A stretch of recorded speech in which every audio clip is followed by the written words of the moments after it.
तर महाविकास आघाडी आणि मनसेच्या उद्या होणाऱ्या मोर्चावर महेश तपासेंनी प्रतिक्रिया दिली आहे। सत्याचा मोर्चाची तयारी पूर्ण झालेली आहे। मोर्चाला परवानगी मात्र अद्याप नसली तरी मोर्चा हा निघणारच असं महेश तपासे म्हणतात।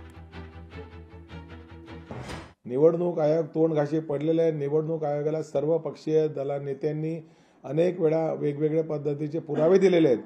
आता सोशल मीडियावर वोट चोरीची खुलेआम सरेआम चर्चा सुरू झालेली आहे। त्याच्यामुळे सरकार घाबरलेले आहे।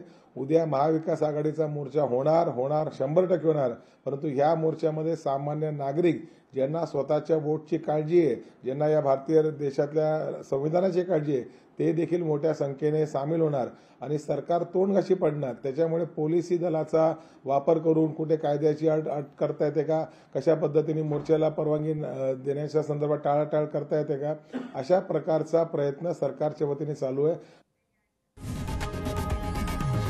लोकशाही मराठी ऐका, पहा, जागरूक रहा।